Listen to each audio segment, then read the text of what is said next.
నమస్తే, welcome to A1 TV Telugu news. పశ్చిమ గోదావరి జిల్లా భీమవరం కలెక్టరేట్ వద్ద దళిత క్రైస్తవులకు ఎస్సీ హోదా సాధన కోసం జూన్ 5న చలో భీమవరం కార్యక్రమాన్ని నిర్వహిస్తున్నట్లుగా ఐక్యజాతీయ వ్యవస్థాపక నాయకులు డాక్టర్ గొళ్లమూడి రాజా సుందర్ బాబు తెలిపారు. మతం పేరుతో రిజర్వేషన్లు దూరం చేయడం అన్యాయమన్నారు. 1950 రాష్ట్రపతి ఉత్తర్వుల వల్ల క్రైస్తవులు ముస్లింలకు అన్యాయం జరుగుతుందని ఆరోపించారు. రాజ్యాంగ హక్కులు, మత స్వేచ్ఛ రక్షణ కోసం పెద్ద ఎత్తున పాల్గొనాలని పిలుపునిచ్చారు. సమావేశంలో పలు దళిత క్రిస్టియన్ సంఘాల నాయకులు పాల్గొన్నారు. ఎస్సీ కులాలే కాబట్టి ఆ కులాలు అనుభవిస్తున్న ఏదైతే అంటరాంతనం అత్యాచారాలు వీళ్ళు కూడా గురవుతున్నారు కాబట్టి వీళ్ళకి ఇవ్వాల్సిందని చెప్పి ఒక రిపోర్టుని కేంద్ర ప్రభుత్వానికి సబ్మిట్ చేయడం జరిగింది. ప్రభుత్వానికి వెళ్ళలేదు.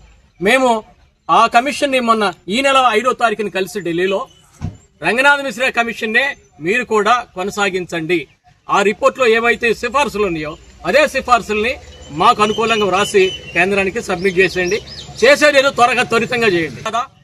క్రైస్తవ ముస్లిం మతాల పట్ల వివక్షత కాదా? ఆర్టికల్ 15 ప్రకారం ఇది రాజ్యాంగ విరుద్ధం కాదా అని మేము ప్రశ్నిస్తున్నాం ఈరోజు. అందుకనే మేము ఈ నెల తర్వాత 15 రోజుల తర్వాత జూన్ మొదటి వారం 5వ తారీఖున ఇక్కడ చలో భీమవరం కార్యక్రమాన్ని ప్రకటిస్తున్నాం. ఆ సమస్య ఏంటి? 1950 ప్రెసిడెన్షియల్ ఆర్డర్ యొక్క సవరణ, లేకపోతే రద్దు. మా జనం బలం మీద ఆధారపడింది, మాలో ఉన్న చైతన్యం మీద ఆధారపడింది. రద్దా లేకపోతే సవరణ, ఏది చేసినా మాకు మంచి జరుగుతుందని చెప్పి మేము తెలియజేస్తూ గౌరవనీయ కలెక్టర్ గారికి మేము జూన్ 5వ తారీఖున భారీ ఎత్తున వేల సంఖ్యలో జనం వచ్చి వినతిపత్రం ఇస్తామని చెప్పేసి మేము కోరుతున్నాం. ఒకవేళ పర్మిషన్ అయిపోతే హైకోర్టు నుంచే పర్మిషన్ తెచ్చుకుంటాం.